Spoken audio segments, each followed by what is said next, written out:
హైదరాబాద్ లో బోనాల సందడి నెలకొంది. గోల్కొండపై జగదాంబిక అమ్మవారిని భక్తులు పెద్ద సంఖ్యలో దర్శించుకుంటున్నారు, బోనాలు సమర్పిస్తున్నారు. లక్ష్మీ దుర్గా అంగరంగ వైభవంగా తెలంగాణ బోనాల పండుగ అయితే షురు అయిందని చెప్పొచ్చు. గురువారం రోజున తొలి బోనాన్ని అమ్మవారికి సమర్పించారు. జగదాంబిక అమ్మవారికి సమర్పించిన తర్వాతే గోల్కొండ బోనాలు షురు అన్నట్టు చెప్పొచ్చు. సో ఈ మంత్ మొత్తం కూడా గోల్కొండలో బోనాల ఫెస్టివల్ అంగరంగ వైభవంగా ఉండబోతుంది. పోతురాజుల విన్యాసాలతో ఆటపాటలతో సందడైతే నెలకొంది. ఉదయం నుండే భక్తుల తాకిడి వస్తూనే ఉంది. ఇంకా సాయంత్రం సరికల్లా కలర్ఫుల్ గా కనిపించబోతోంది. సో ఇప్పుడు మనం చూసుకున్నట్లయితే ప్రెసెంట్ గోల్కొండ మొత్తం ఎంత కలర్ఫుల్ గా కనిపిస్తుంది అంటే ఎంతో అందంగా ముస్తాబ్ అయిపోయి ఇంకా కల్చర్ ని ఎంకరేజ్ చేస్తున్నట్టు ఇక్కడ ఎక్కువగా మనం ఫోటోగ్రాఫర్ ని చూస్తున్నాము. ఆ ఫోటోగ్రాఫర్స్ డాక్యుమెంటరీ కోసం, హెరిటేజ్ కోసం, అలాగే ఇటు ఉన్న కల్చర్ ని పెంచుకోవడానికి కోసం చూస్తున్నారు. సో ఇక్కడ ఒక అద్భుతంగా ఒక అమ్మాయి గోల్కొండ ఫోటోస్ చూస్తూ పెయింటింగ్ చేస్తుంది. ఈ అమ్మాయితో మాట్లాడించే ప్రయత్నం చేద్దాము.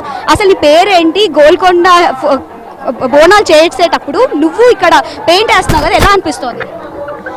నా పేరు కృతికా పటేల్. నేను 6th క్లాస్లో ఉన్నా. సో నాకు ఈ పెయింటింగ్ ఇక్కడ చేయడం చాలా హ్యాపీగా ఉంది. అసలు పెయింటింగ్ ఎప్పటి నుండి స్టార్ట్ చేసావు? అంటే నాకు చిన్నప్పటి నుంచి ఇది ఒక ప్యాషన్ అనమాట. ఇలా బోనాల పండుగ ఎలా సెలబ్రేట్ చేసుకుంటావు? ఈసారి అంటే పెయింటింగ్ వేస్తున్నావు, లైవ్ పెయింటింగ్. మిగతా టైంలో ఎలా ఎంజాయ్ చేస్తూ ఉంటావు? అంటే ఎవ్రీ ఇయర్ ఇలా ఇక్కడ వచ్చి అమ్మవారిని దర్శనం చేసుకొని వెళ్తా. సో ఈ ఇయర్ నాకు ఇలా చేయాలనిపించింది, లైవ్ పెయింటింగ్. సో ఇప్పుడు చూసినట్టయితే హెరిటేజ్ని, కల్చర్ని పెంచడానికి ఎక్కువగా photographers, videographers, documentary, Instagram influencers కూడా ఎక్కువగా కనిపిస్తున్నారు. మొత్తంగా చూసుకున్నట్లయితే ఇక్కడ బందోబస్తు విషయానికి వస్తే కూడా అమ్మాయిలకు ఎటువంటి ఇబ్బంది కలిగించకుండా బోనం ఎత్తుకొని ప్రతి ఒక్క ఆడపడుచు నడుచుకుంటూ వస్తుంటుంది. సో వాళ్ళకి ఎటువంటి ఇబ్బంది కలిగించకుండా అయితే బోనాలు సమర్పించడానికి ఎటువంటి ఇబ్బంది కలిగించకుండా మధ్యలో షీ టీమ్స్ అయితే ఏర్పాటు చేశారు.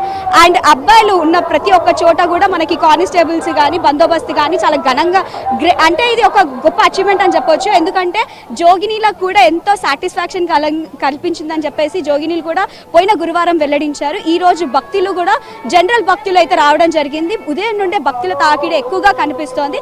ఇంకా సాయంత్రం కలిగేసరికి పోతురాజుల విన్యాసాలతో అంగరంగ వైభవంగా ఇంకా జోర్దార్గా ఉండబోతోంది. అయితే ఓటు studio. Right, thank you Shravani.